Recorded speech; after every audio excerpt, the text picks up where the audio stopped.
Man breaks wall in his own house and discovers $1 million secret. Marcus Davidson was desperate. The damp stains on the living room wall spread like shame under the judging eyes of neighbors who came to visit. His wife Jennifer sighed every time someone asked about those dark marks that seemed to grow each day. It was on a Saturday morning, when he finally decided to face the problem, that Marcus grabbed the hammer with excessive force and began to break the old wall. The first blow echoed through the house like a cry of despair. The second made Jennifer run from the kitchen to see what was happening. On the third blow, something shiny began to trickle from the opening. Marcus stopped breathing. His hands trembled when he saw the first golden coins falling onto the ceramic floor. For a moment, he thought he was dreaming, but the metallic sound of the coins hitting the floor was too real to be imagination. "My God in heaven, what is this?" he whispered, letting the hammer slip from his hands. More coins began to gush from the opening like a golden cascade. Marcus sat on the floor, his legs giving way. The purple shirt he wore became soaked with sweat as he tried to process what he was seeing. "Marcus, what was that noise?" shouted Jennifer from the kitchen. He couldn't answer. His voice had vanished along with logic. How was it possible that inside the wall of his own house, the house he had lived in for 15 years, was hidden what seemed to be a treasure? The coins kept falling, each making a distinct sound as they touched the floor. Marcus reached out a trembling hand and picked one up. It was heavy, cold, and had engravings he couldn't understand.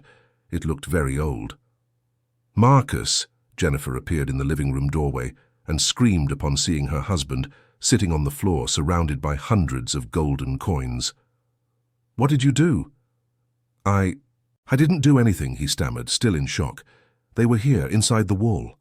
Jennifer looked at the hole in the wall, at the coins scattered on the floor, and then at her husband's face. Her expression changed from surprise to something much worse: suspicion. "What do you mean they were inside the wall?" she asked, her voice growing sharper. "These coins didn't just appear out of nowhere, Marcus. Jennifer, I swear to God they were here. I was just trying to fix the dampness and you want me to believe our house had a hidden treasure and we never knew?" She crossed her arms, her tone showing she wasn't buying that story. Marcus stood up slowly, his legs still wobbly. He picked up a few more coins from the floor and held them out to her. "Jennifer, look at their condition. They're dirty with mud. Some have dirt stuck to them. How could I have hidden this from you? We barely have money to pay the basic bills." It was true. The couple had been going through financial difficulties for months. Marcus worked as a bricklayer, and jobs had slowed down considerably. Jennifer cleaned houses for families, but she also couldn't get as many clients anymore. They had cut expenses, cancelled plans, and even considered selling some furniture. "Then explain to me how these coins appeared here," said Jennifer, still suspicious. "I can't explain. I only know they were inside the wall. It must have been someone who lived here before us." Jennifer was quiet for a moment, observing the hole in the wall. The house really was old. They had bought it from an elderly lady who lived alone. Mrs. Eleanor had lived there for decades before moving to her daughter's house. Dear listener, if you're enjoying the story, please take a moment to like and especially subscribe to the channel. It helps us a lot as we're just starting out. Now continuing. "Even so, it doesn't make sense," murmured Jennifer. "Who would hide so much money inside a wall?" Marcus knelt down again and began gathering the coins. There were so many he lost count. Some were larger, others smaller, but they all seemed to be made of the same golden material. "Maybe someone who was afraid of theft," he suggested, "or who didn't trust banks." "Or maybe you're lying to me," Jennifer said coldly. Her words were like a slap in the face. Marcus stopped gathering the coins and looked directly at her. "Jennifer, in 20 years of marriage, have I ever lied to you about money?" "I don't know. Maybe I'm only finding out now." Her sentence hurt more than Marcus expected. He knew the financial situation was straining the marriage, but he never imagined Jennifer could doubt him so much. "Listen," he said, standing up and moving closer to her. "Let's take these coins to someone who understands these things. A jeweler, an antique dealer. That way, you'll see I'm telling the truth." Jennifer hesitated. Part of her wanted to believe her husband, but another part couldn't accept such a coincidence. Just when they had so many financial problems, a treasure appears inside the house. "All right," she finally agreed. But until then, these coins stay with me." Marcus felt a tightness in his chest. Jennifer didn't trust him. After 2 decades together, she thought he was capable of hiding money from her. "Fine," he agreed, even though his voice came out a bit shaky. "Let's gather everything and put it in a safe place." They spent the next half hour collecting all the coins. Marcus counted 243 in total. Jennifer put them in a plastic bag and took it to the bedroom. "I'll look for someone to appraise this on Monday," she said. The rest of the weekend was tense. Marcus tried to talk normally with Jennifer, but she responded with monosyllables. During meals, the silence was awkward. At bedtime, she turned to the opposite side of the bed. Marcus couldn't sleep a wink. He kept looking at the hole in the living room wall, trying to understand how his life had changed so much in a matter of hours. On one hand, there was the possibility that these coins were worth a lot of money and would solve all the couple's financial problems. On the other, there was the fact that his wife didn't believe him. On Monday morning, Jennifer left early with the bag of coins. She had arranged to meet with an acquaintance who worked at a jewelry store downtown. Marcus stayed home, listlessly poking at the hole in the wall. It was when he began examining the inside of the opening that he noticed something strange. There was more than just the space where the coins had been. There seemed to be a larger cavity, as if the wall had been specially built to hide things. Carefully, he widened the opening with the hammer. His suspicions were confirmed. There was a significant hollow space between the walls. And there was something else inside. Marcus reached his arm into the opening and felt what seemed to be an envelope. With difficulty, he managed to pull out a package wrapped in plastic. When he opened it, he found a handwritten letter and some old documents. The letter was written in careful handwriting, the kind seen in older people. The paper was yellowed with age, but still legible. "To whoever finds this treasure," the letter began. "My name is Anthony Mitchell, and I am writing this in the year 1967. If someone is reading this letter, it is because they have finally discovered the place where I hid my family's inheritance." Marcus felt a shiver. Anthony Mitchell. Could it be possible that this man had some connection to the house? He continued reading. "These coins were left by my father, who received them from my grandfather. They are very old and very valuable. I am hiding them here because I am ill and am not sure how much time I have left. My only daughter, Eleanor, doesn't know about this inheritance because I wanted to protect her from people who might try to take advantage of her." Marcus almost let the letter fall. Eleanor, Mrs. Eleanor, the lady who had sold the house to them. She was the daughter of the man who hid the coins. "If something happens to me before I can tell Eleanor about the treasure, I hope the person who finds it is honest enough to look for my family. The coins should help those who are truly in need, not enrich someone who already has enough." The letter continued with information about the family and about the coins. Anthony explained that they were very old, some possibly from colonial times, inherited from previous generations. Marcus sat down heavily in a chair. The situation had become even more complicated. The coins weren't technically his. They belonged to Mrs. Eleanor's family. But then he thought of Jennifer, how she had doubted him, how they were desperately in need of money. Was he obligated to return something he found in his own house? Something the real owner never told his daughter about? He folded the letter carefully and hid it in his pocket. When Jennifer returned, he would decide what to do. A few hours later, Jennifer returned with an expression Marcus couldn't decipher. She put the bag on the kitchen table and sat down.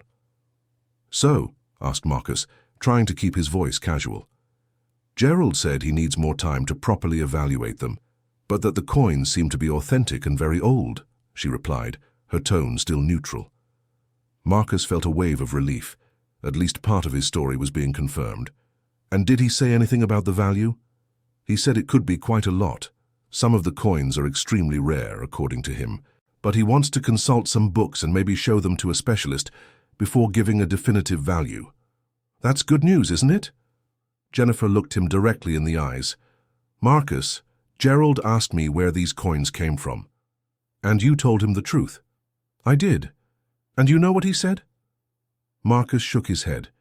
"He said he's seen cases of people who found old coins in old houses, but that usually happens when someone from the previous family hid them and never told their descendants." Marcus swallowed hard. Jennifer was arriving at exactly the same conclusion he had. And did he say anything else? He said that if the coins were really hidden in the house, it's possible the previous family has a right to them. From a legal point of view, it's not clear if the person who buys a house has a right to treasures hidden by the former owners. Marcus's heart raced. He discreetly touched the pocket, holding Anthony Mitchell's letter. But we bought the house legally, he argued. Everything that comes with it is ours. Not necessarily, according to Gerald. It depends on the circumstances. And what do you think we should do? Jennifer sighed deeply. I think we should look for Mrs. Eleanor and tell her what happened. Marcus felt as if the ground had opened beneath his feet. If they told Mrs. Eleanor, they would certainly lose the coins, and along with them, the chance to solve all their financial problems. Jennifer, think carefully about what you're saying. We're 3 months behind on the mortgage. The credit card is maxed out. If work doesn't come soon, we'll have to sell the car. I know that, Marcus. But if these coins aren't ours, they were in our house. We bought that house with everything in it. But if Mrs. Eleanor didn't know they were here, then she didn't include them in the sale. Marcus stood up abruptly from the chair. Jennifer, we're drowning in debt. This might be the only chance we have to get out of this situation. And you think it's right to keep something that isn't ours? Isn't it ours? We found it in our house. We're the ones who broke the wall. We're the ones who discovered it. Jennifer also stood up. Marcus, I don't recognize you like this. This greed isn't from the man I married. Greed? Marcus raised his voice. This isn't greed, Jennifer. This is survival. We're desperate, and you want to throw away the only opportunity that's ever come into our lives? I'm not throwing it away. I'm trying to do the right thing. The right thing? The right thing would have been for you to trust your husband when he said he found the coins in the wall instead of thinking I was hiding money from you. Jennifer was quiet for a moment. It was true. She had doubted Marcus unfairly. You're right about that, she admitted. I jumped to conclusions. I'm sorry. But you still want to return the coins. Marcus, what if it were the other way around? What if you had hidden an inheritance to protect our family and someone found it after you died? Wouldn't you want that person to look for your family? Jennifer's question hit Marcus squarely. He touched the pocket containing Anthony Mitchell's letter again. The man's words echoed in his mind. I hope the person who finds it is honest enough to look for my family. All right, he said finally.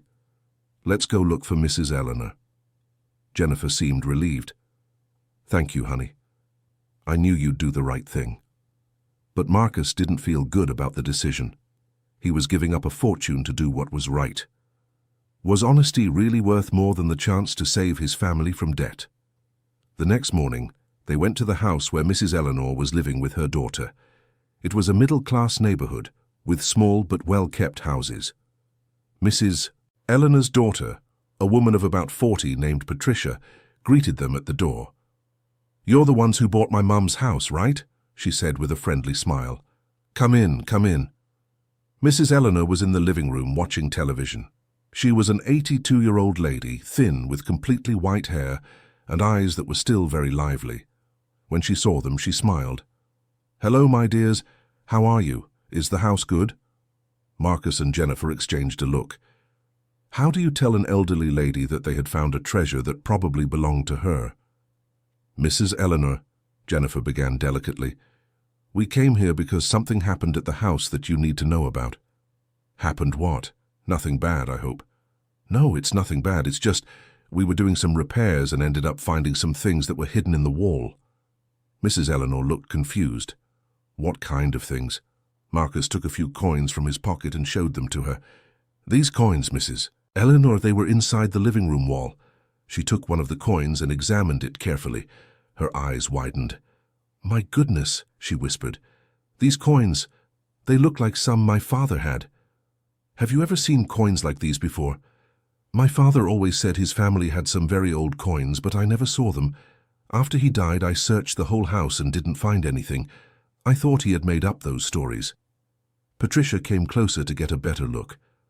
Mom, you never told me about these coins. Because I thought it was just an old man's tale, dear.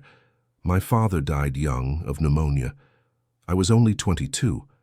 After he passed, I turned the whole house upside down looking for these coins he always said existed, but I never found anything. Marcus felt the weight of the letter in his pocket. Anthony Mitchell had hidden the coins precisely to protect his daughter from people who might want to take advantage of her. Ironically, that precaution had resulted in his own daughter never knowing about her inheritance. "Mrs. Eleanor," said Marcus, deciding to tell the whole truth, "we didn't just find the coins, we found this too." He took the letter from his pocket and handed it to her. Mrs. Eleanor put on her glasses and began to read. As she read, her eyes filled with tears. "It's my father's handwriting," she murmured. "This is my father's handwriting." Patricia sat beside her mother. "What does the letter say, Mom?" "He says that—" Mrs. Eleanor paused to wipe her eyes with a handkerchief. "He says the coins were our family inheritance and that he hid them to protect me. That he didn't know how much time he had left because of the illness. And why didn't he tell you before? Because he was afraid someone might try to take advantage of me. I was young, alone. He thought it was better I didn't know until I was older and wiser." Patricia and Mrs. Eleanor finished reading the letter in silence. When they were done, the lady looked at Marcus and Jennifer with gratitude. "You could have kept those coins and I would never have known. Why did you come to tell me?" "Because it was the right thing to do," replied Jennifer. "But you weren't obligated to. You bought the house." Marcus sighed. "Mrs. Eleanor, to be honest, we're going through a very difficult financial situation. When we found the coins, our first reaction was to think our problems were over. But after we read your father's letter—" "You read the letter before coming here?" Marcus nodded, a little ashamed. "Yes. And when I read what your father wrote about looking for the family, I knew I couldn't keep the coins." Mrs. Eleanor was quiet for a long moment. Then she looked at her daughter. "Patricia, can you leave us alone for a few minutes?" Patricia hesitated, but obeyed and left the room. "My dears," said Mrs. Eleanor, taking Jennifer's and Marcus's hands, "I'm going to be very frank with you. Those coins were my inheritance, yes, but I am an 82-year-old woman. My time in this life is almost at an end." "Mrs. Eleanor, don't say that." "No, let me finish.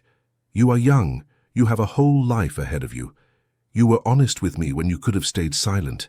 That is worth more than any inheritance." "What do you mean?" "I mean that those coins should stay with you." Marcus and Jennifer looked at each other, surprised. "No, Mrs. Eleanor, we can't accept that." "Of course you can. My father wrote in that letter that the coins should help those who really need it. You need it more than I do. But it's your family's inheritance. And now you are part of my family. You bought my house, took care of it, and were still honest enough to look for me. If that isn't being family, I don't know what is." Jennifer began to cry. "Mrs. Eleanor, are you sure?" "I am, dear. But there is one condition." "What is it?" "I want you to promise that you will use this money for something good. I don't want it to just pay off debts. I want it to be for building a better life." Marcus felt emotion rising in his throat. "We promise, Mrs. Eleanor." Dear listener, if you're enjoying the story, please take a moment to like and especially subscribe to the channel. It really helps us who are just starting out. Now continuing. The following week, Marcus and Jennifer took all the coins to an antiquarian specializing in historical pieces. The man, named Dr. Harrison, examined each coin carefully with a magnifying glass. "These coins are truly extraordinary," he said after 2 hours of appraisal. "Some are from the colonial period, others are from the early 19th century, all authentic and in excellent condition." "And how much could they be worth?" asked Jennifer. "Considering the rarity and the condition, I'd say the entire collection is worth between $120,000 and $150,000. Marcus almost fell off his chair. It was more money than he imagined could exist in the world. "Can we sell them to you?" he asked. "I can buy them, yes, but first I need to do a complete verification to make sure there are no legal problems." "What kind of problems?" "Sometimes old coins are stolen from museums or private collections. I need to consult an international database to check if these pieces aren't registered as stolen." Marcus felt a chill in his stomach. "And if they are? Then you would have to return them to the legitimate owners without receiving anything in return." The verification took a week. a week of anxiety during which Marcus could barely sleep. What if the coins were stolen? What if all of that was just an illusion that would vanish at the last moment? Finally, Dr. Harrison called them back to his office. "Good news," he said with a smile. "The coins are clean. There's no theft record in any database." Marcus and Jennifer hugged, relieved. "So we can sell them?" "You can. I'm prepared to offer $130,000 for the complete lot." It was more than they had dreamed of. With that money, they could pay off all their debts, get the house in order, and still have a good amount left to invest in the future. However, when they were about to close the deal, Dr. Harrison made an observation that left them worried. "You know, there's a private collector who might pay more for some of these pieces, especially for these 3 coins here." He pointed to 3 coins that looked different from the others. "How much more?" "Perhaps double what I'm offering, but this collector has methods, let's say, unconventional." "How so?" "He doesn't ask many questions about the provenance of the pieces, and sometimes he pressures sellers to accept deals that aren't in their best interest." Marcus and Jennifer exchanged worried looks. "Are you recommending we sell to him?" "I'm neither recommending nor advising against it. I'm just informing you that the option exists." "We'll stick with your offer," Jennifer said quickly. "We prefer to do business with someone trustworthy." "Excellent choice," said Dr. Harrison. "I'll prepare the documentation."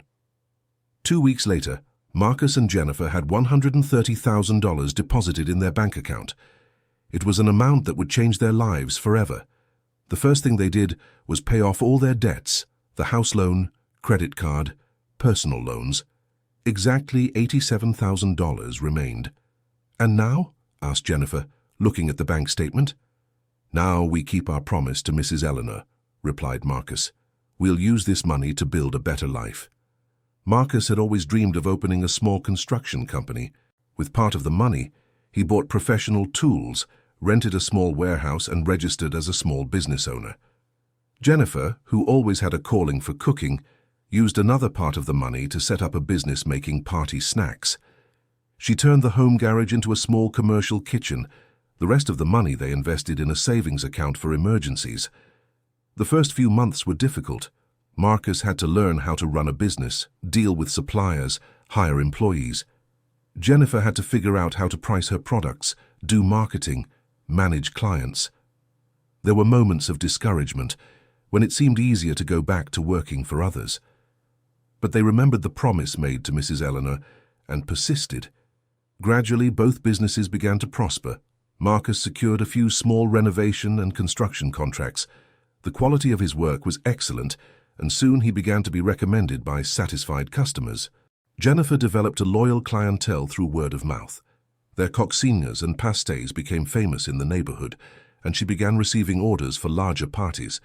1 year after discovering the coins, they were earning more than they ever had working for others. "Do you remember the day we found the coins?" asked Jennifer one night as they were having dinner. "How could I forget?" replied Marcus. "I still can't believe all this happened. Sometimes I wonder what would have happened if we had decided to keep the coins without telling Mrs. Eleanor. We'd probably have the money, but not a clear conscience. And maybe we wouldn't have learned that we're capable of building our own fortune." Marcus smiled. "That's true. The coins gave us the money, but it was our decision to be honest that gave us the confidence to risk pursuing our dreams." They continued visiting Mrs. Eleanor regularly. The lady was very happy to learn they had used the money to build their own businesses. "My father would be proud," she always said. "He always believed that honest work is the only true wealth." One day, Mrs. Eleanor called them for a private conversation. "My dears, I want to tell you something. After you found the coins, I thought a lot about my father, and I started remembering things he used to say when I was a child." "What kind of things?" "He always said our family had more secrets, that the coins were just one part of the inheritance my great-grandparents left." Marcus and Jennifer exchanged glances. "Do you think there could be more things hidden in the house?" "I don't know. But my father used to say the Mitchell family always hid their valuables in places only the family knew." "Places like where?" "He mentioned something about the backyard. He said my great-grandfather had planted a special tree and that there was something important beneath it." Marcus remembered the backyard of their house. There was a very old mango tree in the back, which seemed to have been there for decades. "Mrs. Eleanor, if we find anything else, what do you want us to do?" "The same thing you did with the coins. If you find something, you can keep it. You deserve it." That night, Marcus couldn't sleep thinking about the tree in the backyard. Could there really be something buried there? The next day, he began digging carefully around the mango tree. Jennifer helped him, both with their hearts racing. After 2 hours of digging, Marcus's shovel hit something metallic. "Jennifer," he shouted, "there's something here." They dug more carefully and found a rusty metal box, about the size of a shoebox. "My God," whispered Jennifer, "I can't believe we're going through this again." Marcus wiped the dirt off the box and opened it carefully. Inside were antique jewels, rings, necklaces, earrings, all very well preserved and wrapped in cloth. "This must be worth a fortune," said Jennifer, picking up a necklace that appeared to be solid gold. "Let's take it to Dr. Harrison for an appraisal." The appraisal of the jewels took 3 days. When Dr. Harrison called them back, his expression was one of astonishment. "Do you have any idea what you found?" he asked. "Antique jewelry," replied Marcus. "They're not just antique jewelry. They are pieces from the 18th century, possibly of Portuguese origin. Some of these pieces are unique with priceless historical value." "How much are they worth?" "The complete set is worth at least $300,000, maybe more depending on the buyer." Marcus felt his legs go weak again. $300,000? At a minimum, and unlike the coins, which were valuable mainly for being rare, these jewels have artistic value too. They are true works of art. Once again, Marcus and Jennifer had to decide what to do with a fortune they had found on their property. "How we should tell Mrs. Eleanor," said Jennifer without hesitation. "Are you sure?" asked Marcus. "This time it's $300,000. "Exactly because of that. We can't hide an amount like that from someone who trusted us." When they told Mrs. Eleanor about the discovery of the jewelry, she didn't seem surprised. "I imagined there could be more things," she said calmly. "My father always spoke about the family's secret inheritance." "Do you want the jewelry back?" "My dears, I've said it before. You deserve everything you find, but now I have a different request." "What is it?" "I want you to use part of this money to help other people." "How so?" "My father always said that wealth only has value when it's shared. What if you created something to help families going through the same difficulties you went through?" The idea touched the couple's hearts. "Do you have any suggestions?" "What about a fund to lend money without interest to people who want to start their own business, just like you did?" Marcus and Jennifer looked at each other. It was a brilliant idea. "We could lend small amounts to people in the neighborhood who have dreams but no capital," said Jennifer. "And since we know the difficulties of starting out, we could also provide consulting," added Marcus. "Exactly," said Mrs. Eleanor with a smile. "That way my family's inheritance would keep helping people forever." They sold the jewelry for $320,000. They set aside $50,000 to invest in their own businesses and used $270,000 to create the Mitchell Foundation, a tribute to the man who hid the original coins. The fund worked simply. People who wanted to start their own business could apply for an interest-free loan of up to $5,000. In return, they committed to repaying the money within 2 years and to helping the next person with consulting and mentoring. The first beneficiary was Daniel, a neighbor who wanted to open a mechanic's shop but had no money for tools. The second was Dorothy, a lady who made wonderful cakes but sold only to acquaintances for lack of capital to formalize the business. Within 6 months, the Mitchell Foundation had helped 15 families start their own businesses. More importantly, all were thriving. The story of the couple who found a treasure and decided to share the wealth spread through the neighborhood. Marcus and Jennifer became symbols of honesty and generosity. Their own businesses also grew exponentially. Marcus's construction company won larger contracts, and Jennifer's savory snacks factory expanded into its own store. 2 years after the first discovery, they bought the house behind theirs, unifying the properties. It was a symbolic way to honor the place where it all began. During the renovation of the second house, something unexpected happened. When they were tearing down an old wall, they found another hiding place. This time, there were no coins or jewelry. There were documents, Documents that told the complete story of the Mitchell family. Anthony Mitchell wasn't just an ordinary man who hid some coins. He was a descendant of a family of Portuguese merchants who settled in the United States in the 18th century. His family had been prosperous but had lost everything during an economic crisis in the 19th century. The coins and jewelry were the last remnants of the family's former fortune.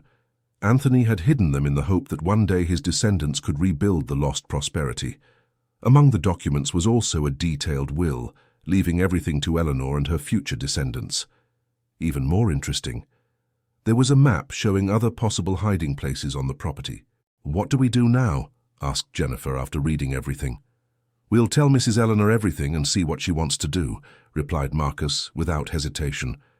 When Mrs. Eleanor learned about the documents, she asked to see everything personally.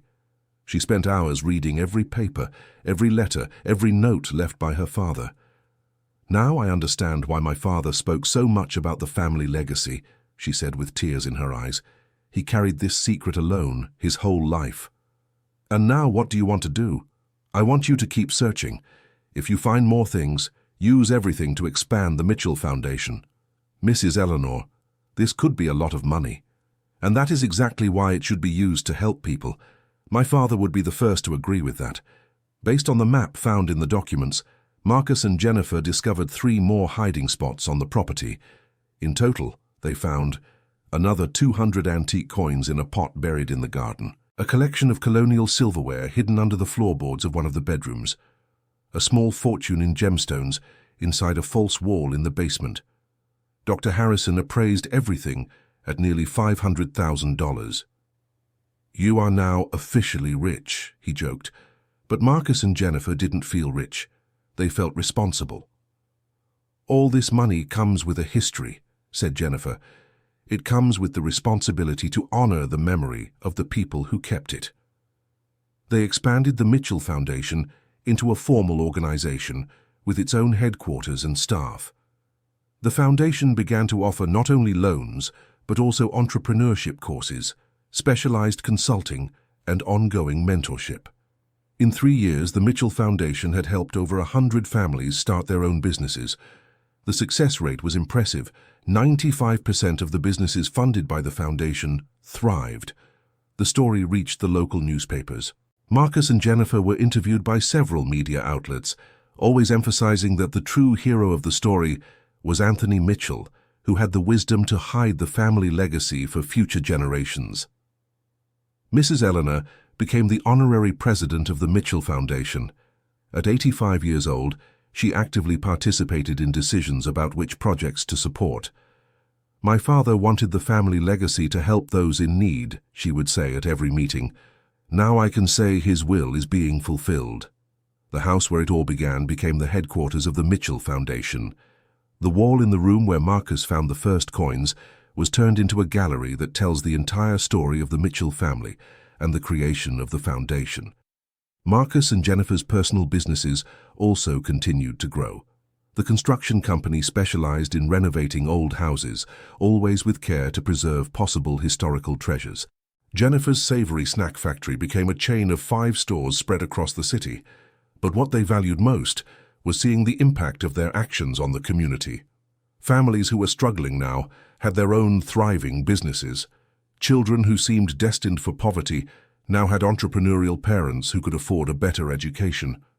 On the 5th anniversary of the discovery of the first coins, the Mitchell Foundation organized a big party at the headquarters. All the beneficiary families were invited, along with the organization's partners and supporters. During the party, Mrs. Eleanor asked to make a speech. "My dears," she began, her voice still firm at 87. "Today we are celebrating 5 years since Marcus and Jennifer discovered the treasure hidden by my father. But I want you to know that the real treasure was not the coins or the jewels." She paused, looking at all the people in the room. "The real treasure is what you have built together.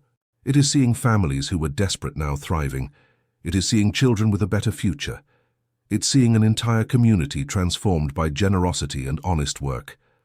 The applause lasted several minutes.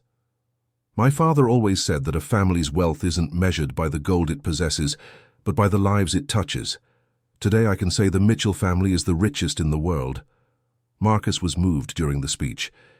He remembered the day he first hammered into that wall, desperate just to hide a leak. He never imagined that simple act would lead to such a transformative journey. "You know," he said to Jennifer later, when they were alone at home, "sometimes I think about what would have happened if I hadn't decided to fix that wall that day. Or if you had hammered somewhere else," she replied. "Or if we had decided to keep everything without telling Mrs. Eleanor. No use thinking about what could have been. What matters is what actually happened. And what actually happened is that we found more than a treasure. We found a purpose." 6 months after the celebration, Mrs. Eleanor began to fall ill. Nothing serious, just the natural fatigue of advanced age. She started participating less in the Mitchell Foundation's activities, but never lost interest in the new projects. One afternoon, she called Marcus and Jennifer for a talk at her house. "My dears, I want to talk to you about the future of the Mitchell Foundation," she said. "Are you worried about something?" "I'm not worried. I'm at peace. You transformed my father's dream into reality, but I want to be sure the foundation will continue helping people even after I'm gone. Mrs. Eleanor, you don't need to worry about that now." "Yes, I do. At my age, one cannot leave anything for later." She took a sealed envelope from a drawer. Inside this envelope are the instructions for continuing the work of the Mitchell Foundation. "When I'm gone, I want you to open it and follow everything written inside." "What's in the instructions?" "You'll find out at the right time. For now, I just want you to promise you'll keep helping families no matter what happens." "We promise, Mrs. Eleanor." 3 months later, on a Sunday morning, Mrs. Eleanor passed away in her sleep. She was 88 years old and had lived a long life rich in experiences. The funeral was emotional. Hundreds of people came to say goodbye to the woman who had become a symbol of generosity in the community. All the families helped by the Mitchell Foundation were present. A week after the funeral, Marcus and Jennifer opened the envelope left by Mrs. Eleanor. Inside was a personal letter and several legal documents. The letter said, "My dear Marcus and Jennifer, if you are reading this letter, it means my time in this life has come to an end. Do not be sad for me. I lived a full life and had the joy of seeing my father's dream become reality through you. The documents accompanying this letter officially transfer all intellectual and material property related to the Mitchell family inheritance to the two of you. This includes not only what you have already found, but also the rights to any possible future discoveries related to our family. I recently discovered, through genealogical research, that the Mitchell family owns properties in other cities in the state. It's possible that other treasures are hidden in other houses that belong to our family. I'm not giving this to you because I want you to become rich. I'm giving it because I trust you will use everything you find to continue helping people. My final request is that you expand the Mitchell Foundation to other cities.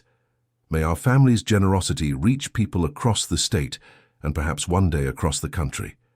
Thank you for restoring honor to the Mitchell name. Thank you for transforming a material inheritance into an inheritance of values. With all my love and gratitude, Eleanor Mitchell."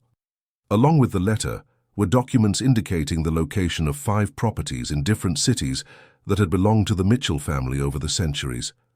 Marcus and Jennifer looked at each other, still processing what they had just discovered. "She's asking us to keep searching for treasures," said Jennifer, incredulous. "No," corrected Marcus. "She's asking us to keep helping people. The treasures are just the means." They decided to accept the challenge. In the following months, they traveled to the 5 cities mentioned in the documents. In each one, they found old houses that had belonged to different generations of the Mitchell family. Not all the houses had hidden treasures, but in 3 of them, they found valuable collections of antique objects, historical documents, and in one of them, more gold coins. The total value of all the discoveries reached almost $1 million. With this money, they created branches of the Mitchell Foundation in the 3 cities where they found treasures. Each branch operated on the same principles as the original headquarters: interest-free loans, business mentoring, and ongoing support for new entrepreneurs. In 2 years, the Mitchell Foundation was operating in 4 cities and had helped more than 300 families start their own businesses. The story gained national attention, Marcus and Jennifer were invited to speak at universities about social entrepreneurship. They wrote a book telling the whole story, whose royalties were donated to the Mitchell Foundation. The state government created a program, inspired by the Mitchell Foundation, offering microcredit to small entrepreneurs. Other social organizations began to replicate the model. Dear listener, if you are enjoying the story, please take a moment to like and especially subscribe to the channel. It helps us a lot as we are just starting out, now continuing. 10 years after the discovery of the first coins, Marcus and Jennifer looked at everything they had built and could hardly believe their eyes. The Mitchell Foundation operated in 15 cities and had helped more than 1,000 families. The success rate of the businesses supported by the fund remained impressive. 94% of the funded entrepreneurs managed to repay their loans and keep their businesses running. More importantly, many of the fund's first beneficiaries had, in turn, become mentors and supporters of new entrepreneurs. A network of solidarity and mutual support had been created, expanding organically. Daniel, the first beneficiary with his auto repair shop, now had 5 employees and was helping to finance the business of a young man who wanted to open an auto parts store.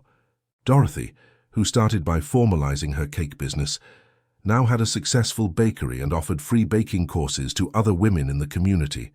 Hundreds of similar stories repeated in all the cities where the Mitchell Foundation operated.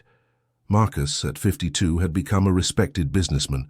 His construction company was one of the largest in the region, known not only for the quality of work, but also for its ethical values and social responsibility. Jennifer, at 49, owned a chain of 20 snack shops and was the chairwoman of the Mitchell Foundation's board of directors. She had become a reference in women's entrepreneurship, giving talks and consulting for women who wanted to start their own businesses. But what made them most proud was not personal success. It was knowing they had honored Anthony Mitchell's legacy and fulfilled the promise made to Mrs. Eleanor. In the old house where it all began, now the headquarters of the Mitchell Foundation, the wall where Marcus found the first coins had become a memorial. A bronze plaque told the whole story, and visitors from all over the country came to see the place that inspired a movement of social transformation. The plaque read, "At this site, on an ordinary Saturday in 2024, Marcus Davidson broke through a wall to fix a leak and found a treasure hidden for decades. More than gold coins, he discovered that true wealth lies in sharing our blessings with those in need." In memory of Anthony Mitchell, 1923-1967, who hid this legacy to protect his family, and of his daughter Eleanor Mitchell, 1940-2028, who chose to transform this treasure into a source of hope for hundreds of families. A family's wealth is not measured by the gold it possesses, but by the lives it touches. Eleanor Mitchell. On an especially meaningful afternoon, Marcus was at the Mitchell Foundation headquarters reviewing proposals for new projects when he received an unexpected visit. A young man, about 25 years old, entered the office accompanied by the secretary. "Good afternoon, Mr. Marcus. My name is Nathan Mitchell. I am the great-grandson of Anthony Mitchell." Marcus nearly dropped the papers he was holding. "Great-grandson? How so?" "My great-grandfather had 2 children, Eleanor, whom you knew, and my grandfather Robert, who moved to Chicago when he was young. I've always heard stories about the family inheritance, but I never imagined it was true until I read about you in the newspaper." Nathan explained that he had spent years researching the history of the Mitchell family. When he learned about the Mitchell Foundation and the whole story of the coins found, he decided to come personally to meet Marcus and Jennifer. "I wanted to meet the people who honored my great-grandfather's memory," he said. "And what do you do for a living, Nathan?" "I have a degree in business administration, but I was unemployed until last month. I got a job at a consulting firm, but my dream has always been to work with social projects." Marcus smiled. It was as if fate was sending another member of the Mitchell family to continue the legacy. "Would you be interested in working with us at the Mitchell Foundation?" "It would be an honor. But I have no experience with social organizations." "Experience we can teach. What we can't teach are the values, and you've already shown you have them." Nathan joined the Mitchell Foundation team as expansion coordinator. His mission was to identify new cities where the foundation could operate and develop partnerships with local organizations. With Nathan on the team, the Mitchell Foundation gained new momentum. He brought modern knowledge of administration and marketing, but always respecting the core values established by Marcus and Jennifer. In 5 years, under Nathan's coordination, the Mitchell Foundation expanded to 50 cities in 5 different states. The model had proven so effective that other international organizations began studying it for replication in other countries. Nathan also brought a new perspective to the Foundation's work.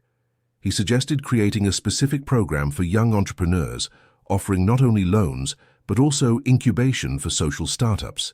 The program was a success. Young people from underprivileged communities began creating innovative businesses that solved local problems. A 17-year-old girl created an app to connect small rural producers with urban consumers. A 20-year-old man developed a low-cost water purification system for communities without basic sanitation. "It's amazing how young people think differently from our generation," Marcus commented during a program evaluation meeting. "They're not afraid to dream big," Jennifer agreed, "and they have the energy to turn dreams into reality."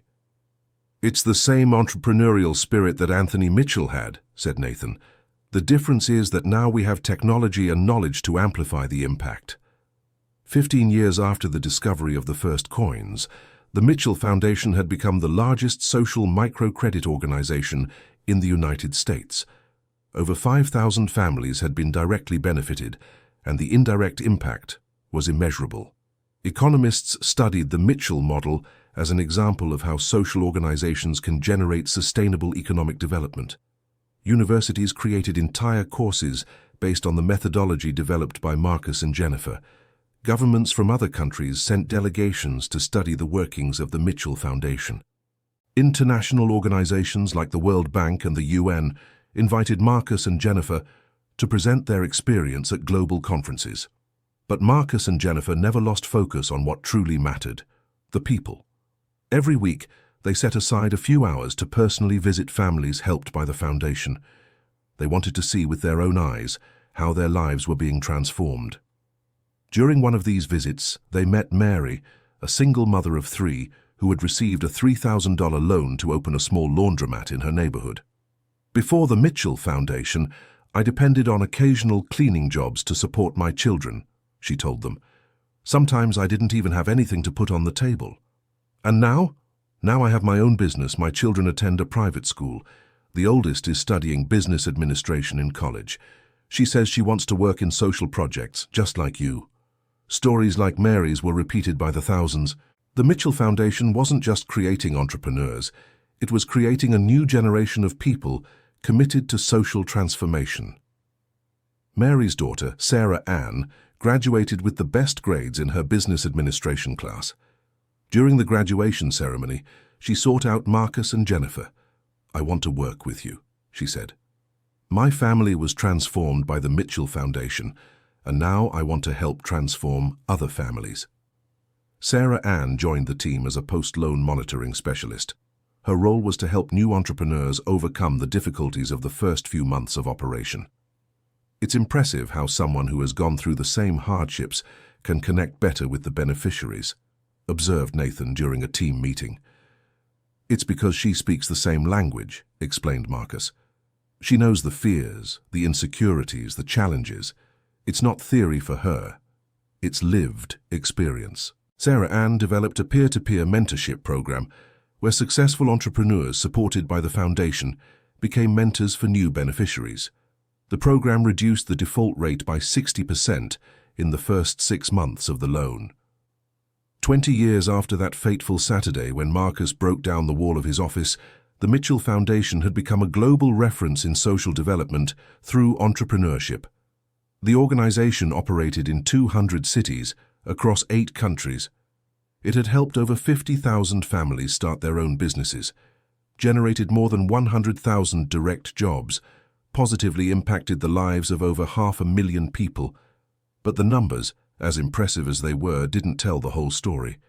The true measure of success was in the transformed lives, in the children who escaped poverty and were able to study, in the women who gained financial independence, in the young people who discovered they could dream and achieve those dreams. It was in the network of solidarity created among the beneficiaries, in the culture of generosity that spread through the communities, in the new mindset that it is possible to prosper by helping others prosper too. Marcus, now 62, remained active in leading the Mitchell Foundation, but had passed most of the operational responsibilities to Nathan and Sarah Ann. Jennifer, at 59, dedicated herself mainly to the Women's Empowerment Program, helping women overcome the specific barriers they faced in the business world. On a Saturday morning, exactly 20 years after the discovery of the first coins, Marcus was in the old room of his house, now transformed into the entrance hall of the Mitchell Foundation headquarters. He looked at the wall where it all began, now covered with plaques featuring photos and testimonials from people helped by the foundation. "What are you thinking about?"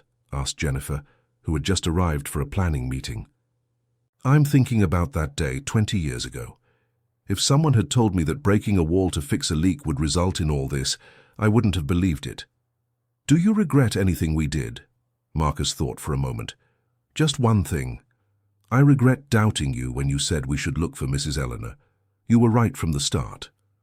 "No, Marcus. We were right. It was a decision we made together after a lot of talking and thinking." "That's true. And it was the best decision we ever made in our lives." That afternoon, a letter arrived at the Mitchell Foundation headquarters that moved the entire team. It was from a group of young entrepreneurs from a country in Africa who had implemented a program based on the Mitchell model. "Dear Marcus and Jennifer," the letter said, "you probably don't know who we are, but we want to tell you how your story changed our lives. We are a group of young people from a rural community who gained access to microcredit through an organization that adapted the Mitchell Foundation model to our local reality. With the loaned money, we created an organic farming cooperative that now employs more than 200 people in our region. Not only have we managed to escape poverty, but we are helping other families do the same. We want you to know that the treasure Anthony Mitchell hid so many decades ago continues to transform lives thousands of miles away from the United States. Your generosity has crossed oceans and borders. Thank you for teaching us that true wealth lies in sharing our blessings with others." The letter was signed by 15 young people, each briefly telling how their life had changed. "Anthony Mitchell never imagined his coins would have such a big impact," commented Nathan after reading the letter. "I think he did imagine it," said Marcus. "Remember what he wrote in the first letter we found? The coins should help those who are truly in need. He knew he was planting a seed." "And what a seed," added Sarah Ann. "A seed that grew into a forest." Jennifer suggested they create an international exchange program, allowing entrepreneurs supported by the Mitchell Foundation to visit other countries to learn about similar experiences, and vice versa. The program was launched the following year and became one of the Foundation's most successful initiatives. Young American entrepreneurs traveled to other countries to share their experiences and learn new techniques. International entrepreneurs came to the United States to see the Mitchell model firsthand. Each exchange generated new ideas, new partnerships, and new ways to amplify the social impact of the businesses supported by the Foundation. During one of these international visits, Marcus and Jennifer met Jonathan, a young entrepreneur from a country in Central America who had created a financial education system for rural communities. "You inspired not only our business model, but our life philosophy," said Jonathan during a dinner. "Before learning the story of the Mitchell Foundation, I thought success meant making money. Now I know success means using money to make a difference in people's lives." Jonathan proposed creating an international network of organizations inspired by the Mitchell model. The idea was that each country would adapt the fundamental principles to its local reality while maintaining the commitment to the values of generosity and social transformation. The network was created 2 years later and brought together organizations from 23 countries. Annually, representatives from all organizations would meet to share experiences and plan joint actions. Marcus and Jennifer were chosen as the first honorary presidents of the international network. It was a responsibility they accepted with humility and determination. "I never imagined that wall in our living room would turn into a bridge between cultures and continents," joked Marcus during the network's founding ceremony. "The most incredible thing is that it all started with a simple domestic problem. A leak," added Jennifer. "It shows how life's greatest gifts sometimes come disguised as problems." 5 years after the creation of the international network, an academic study calculated the global impact of the organizations inspired by the Mitchell model. The numbers were impressive. More than 200,000 families directly benefited, over 1 million jobs created, an economic impact of more than $2 billion in underserved communities across 23 countries. But beyond the economic figures, the study documented something even more important: a shift in mindset in entire communities. In regions where the Mitchell Network organizations operated, there was less violence, higher educational attainment, better environmental care, and greater civic participation. The communities had developed a culture of cooperation and solidarity that transcended the specific microcredit programs. "It's as if we are witnessing the creation of a new form of capitalism," commented one of the researchers responsible for the study. "A capitalism based on cooperation instead of competition, on generosity instead of greed." Marcus and Jennifer were invited to present the study's findings at the United Nations General Assembly. It was an honor they received with emotion, but also with an awareness of the responsibility it represented.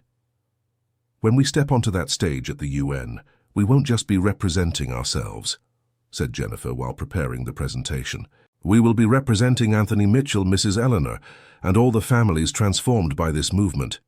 And most importantly," added Marcus, "we will be representing the idea that it's possible to build a better world, one family at a time." The UN presentation was a historic moment. Marcus and Jennifer told the whole story, from the discovery of the first coins to the creation of the international network. They showed photos, videos, and testimonials from people whose lives had been transformed. When they finished, they received a 5-minute standing ovation.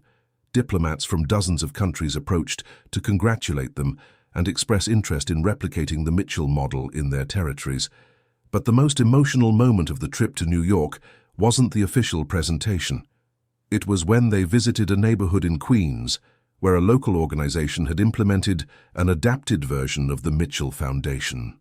"You created something that transcends borders, languages, and cultures," said Mary Gonzalez, a Mexican immigrant who had used a microcredit loan to open a small craft store.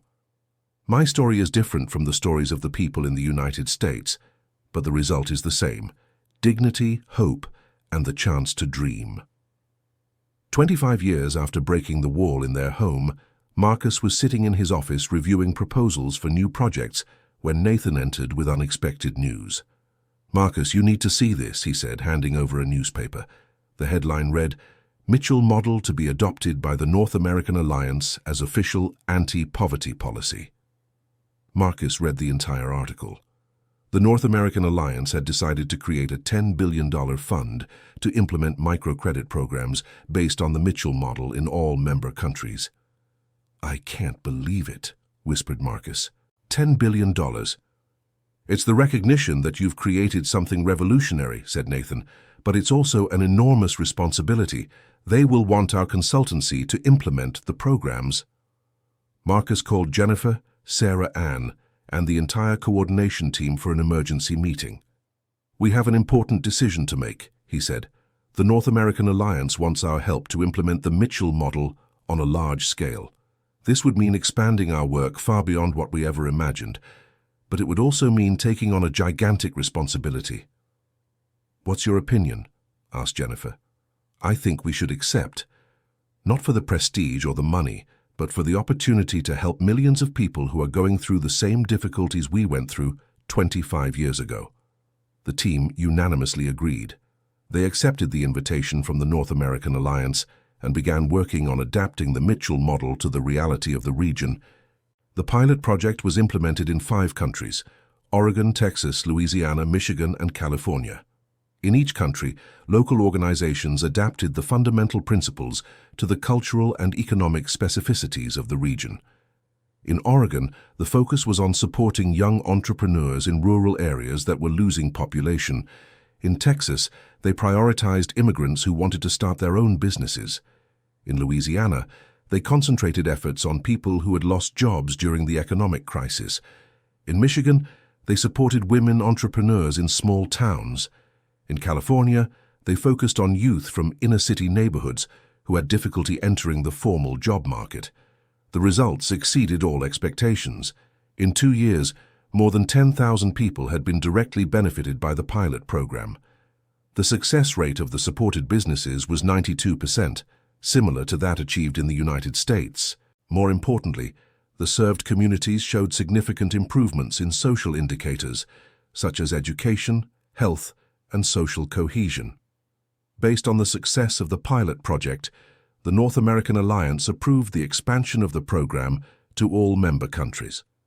Marcus and Jennifer were appointed special advisors to the project, with the responsibility of ensuring that the fundamental values of the Mitchell model were maintained. At a ceremony in Brussels, the president of the Regional Commission gave a speech that moved Marcus and Jennifer. What Marcus and Jennifer created in the United States proves that the fight against poverty is not just a matter of economic policy, he said. It is a matter of human values.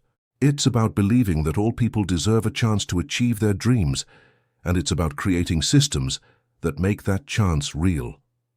After the ceremony, a journalist asked Marcus how he felt being recognized as one of the great social transformers of the 21st century. "I feel grateful," he replied. "Grateful for having had the opportunity to be part of something bigger than myself. But the true transformer was Anthony Mitchell, who had the wisdom to hide his inheritance, thinking of future generations." "And you, Jennifer?" asked the journalist. "I feel proud not of the recognition, but of the real impact we managed to generate in people's lives. Every family that left poverty, every child who was able to study, every woman who gained economic independence, that is what really matters."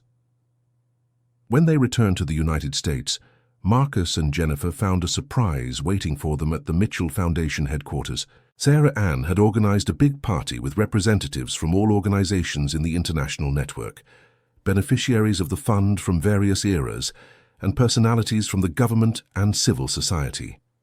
"You deserve a celebration," said Sarah Ann during the opening speech, "not just for the international recognition, but for everything you've built over these years." The party lasted 3 days.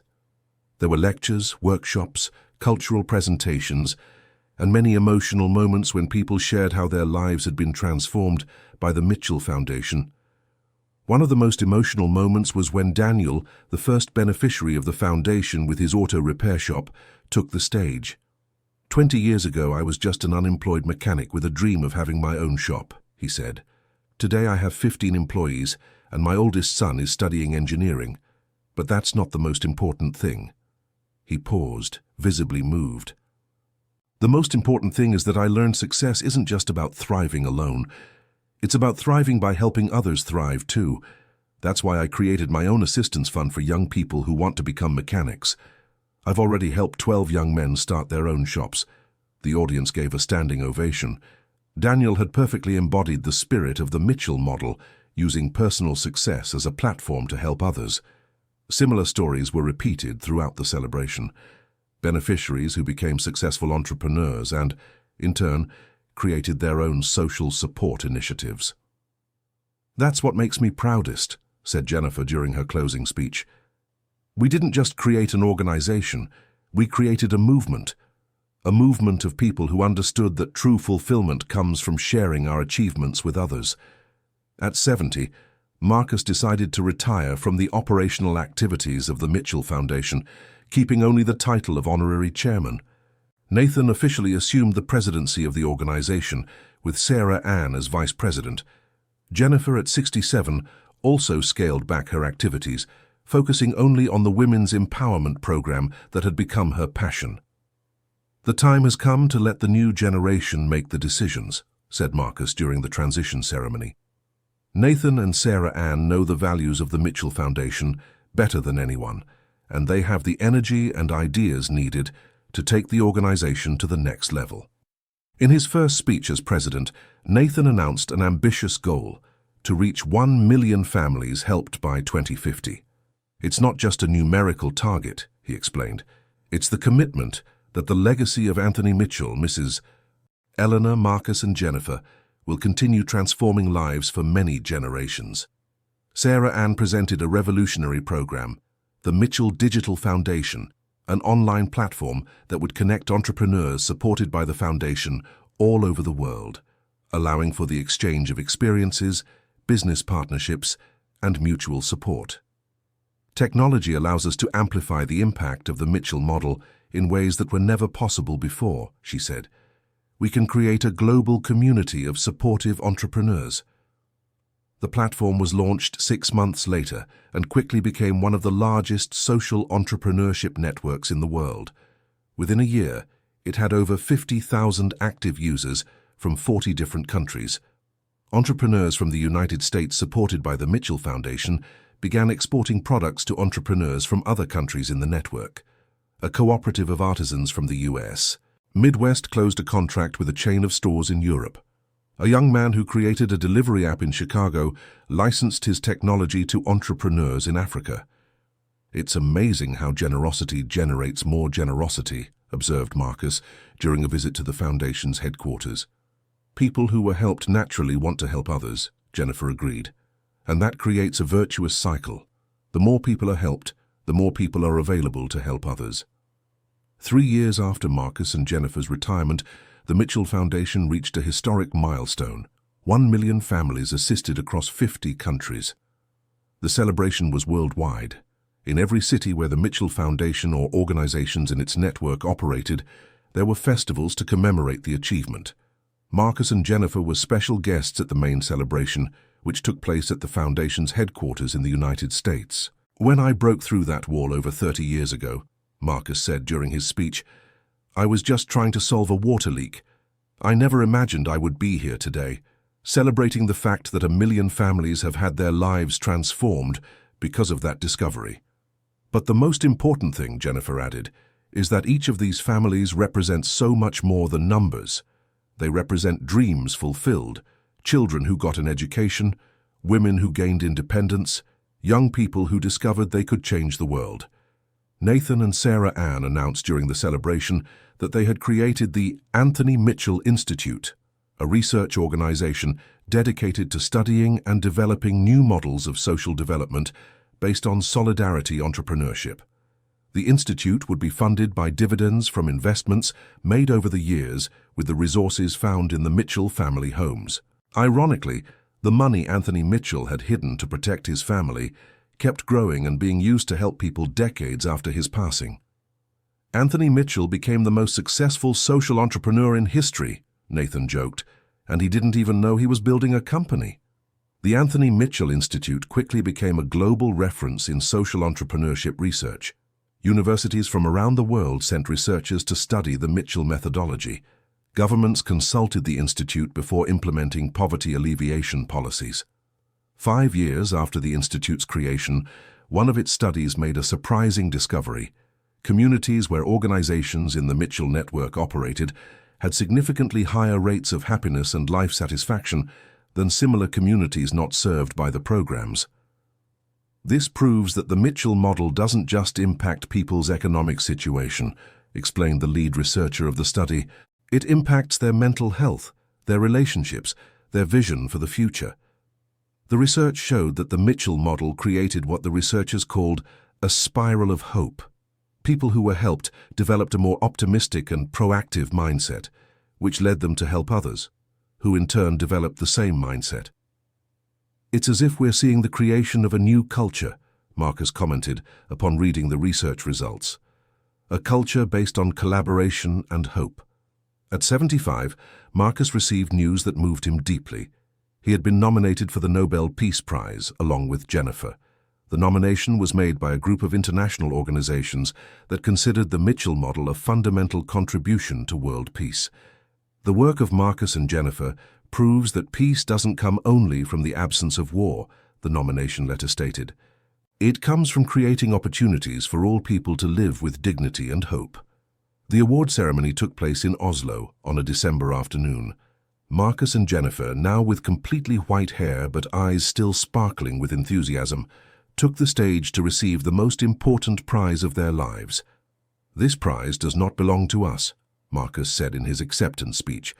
"It belongs to Anthony Mitchell, who planted the first seed, to Mrs. Eleanor, who taught us the value of generosity, to all the people who worked with us over these years to turn a chance discovery into a social revolution. And most importantly," added Jennifer, "it belongs to all the families who had the courage to dream and the work to turn those dreams into reality. They are the true builders of peace." During the ceremony, a video was shown with testimonials from people helped by the Mitchell Foundation in various countries. Mothers who managed to support their children with dignity, young people who left a life of crime through entrepreneurship, elderly people who found purpose by helping the new generation. "This prize recognizes that peace is built one family at a time," said the chairman of the Nobel Committee. "Marcus and Jennifer have shown us that it is possible to change the world by changing the lives of ordinary people." Back in the United States, Marcus and Jennifer found the entire country celebrating the prize. The federal government declared the day of their arrival as National Day of Solidarity Entrepreneurship. But the celebration that moved them the most was the one that happened in the old house where it all began. The local community organized a street party with the participation of all the families who had been helped by the Mitchell Foundation over the years. "You transformed our neighborhood," said Dorothy, the former beneficiary who opened a bakery. "Before, it was a place where people just survived. Today it's a place where people prosper and dream." The house where Marcus and Jennifer originally lived had been turned into a kind of museum and research center. The famous wall where it all began was protected by glass, but visitors could see exactly the spot where the first coins were found. A plaque next to the wall told the whole story in several languages. Thousands of people from all over the world visited annually the site that had become a symbol of social transformation through entrepreneurship. "It's strange to see our old living room become a tourist attraction," joked Marcus during a visit to the museum. "What matters is the message this place conveys," replied Jennifer, "that anyone, anywhere, can make a difference in other people's lives." 40 years after the discovery of the first coins, the world had changed significantly. The Mitchell model had been adapted and implemented in over 100 countries. Organizations inspired by the Mitchell philosophy existed on every continent. The original Mitchell Foundation continued operating under the leadership of Nathan and Sarah Ann, now supported by a team of hundreds of people and with headquarters in 20 countries. Nathan, at 50, had become a world reference in social entrepreneurship. Sarah Ann, at 48, was considered one of the leading experts in women's economic empowerment. But they never forgot the origins of the movement and made sure that every new employee visited the House Museum where it all began. "It's important that everyone who works with us understands that we are not just an organization," Nathan would say during training for new employees. "We are the guardians of a legacy, the legacy of ordinary people who decided to use an extraordinary opportunity to do something extraordinary for other people." Marcus and Jennifer, now 82 and 79 respectively, remained active as advisors to the Mitchell Foundation and honorary presidents of the International Network. Despite their advanced age, they still traveled the world to inaugurate new headquarters and personally meet entrepreneurs supported by the network's organizations. "Every person we meet reminds us of why we started this work," Jennifer would say. "It's not for the prizes or the recognition. It's for the smiles on the faces of people who managed to achieve their dreams." During one of these trips, they visited a remote village in Africa, where a local organization had implemented the Mitchell model to support agricultural cooperatives. "Our ancestors never imagined their wisdom would reach this far," said the village leader during a welcome ceremony. "But your teachings about sharing blessings are universal. They are part of what makes people human." The visit moved Marcus and Jennifer deeply. They saw thriving cooperatives that had transformed a drought-stricken region into an area of sustainable and prosperous agriculture. "Seeing the impact of our work reaching such distant places makes me feel every moment of effort was worth it," Marcus said to Jennifer during the flight back to the United States. "And it makes me think Anthony Mitchell had a much greater vision than we imagined," she replied. "When he hid those coins, perhaps he knew he was planting something that would grow far beyond his family." Back in the United States, they received news that the Anthony Mitchell Institute had developed a new methodology, promising to further revolutionize the field of social entrepreneurship. The new methodology, called the Mitchell Model 2.0, integrated advanced technology, artificial intelligence, and data analysis to precisely identify which types of businesses would have the highest likelihood of success in each specific region. "We are not abandoning the human values that have always guided our work," explained Sarah Ann during the presentation of the new methodology. "We are using technology to amplify those values and make our help even more effective." The Mitchell Model 2.0 was tested in 5 countries and showed impressive results. The success rate of supported businesses rose from 92% to 97%, and the average time for a business to become self-sustaining decreased from 18 to 12 months. "Technology is allowing us to be more precise in our aid," commented Nathan. "But the heart of our work remains the same, to believe in people and give them the opportunity to show their potential." With the success of the Mitchell Model 2.0, other organizations around the world began adopting similar methodologies. The World Bank declared that the Mitchell model had become the gold standard for community-based economic development programs. 45 years after breaking the wall of his home, Marcus was in a wheelchair, but his mind remained sharp and his enthusiasm for the work of the Mitchell Foundation unshaken. Jennifer, at 84, still actively participated in the organization's board meetings, always with innovative ideas and valuable perspectives. During the celebration of the 45th anniversary of the discovery of the coins, they received an emotional surprise. A group of researchers had discovered documents revealing even more details about the Mitchell family. Anthony Mitchell had left not only hidden coins and jewels, but also a detailed set of instructions on how to use the family inheritance to help the community. Among the documents was a plan drafted by Anthony to create what he called a People's Bank, an institution that would lend money interest-free to hard-working people who needed an opportunity. "It's incredible," Marcus said upon reading the documents. "Anthony Mitchell had thought of all this over 50 years ago. We just executed his dream." "Not just executed," corrected Jennifer. "We expanded it far beyond what he could have imagined, but we always kept the original spirit." The documents were studied by historians and sociologists, who confirmed that Anthony Mitchell was a visionary ahead of his time.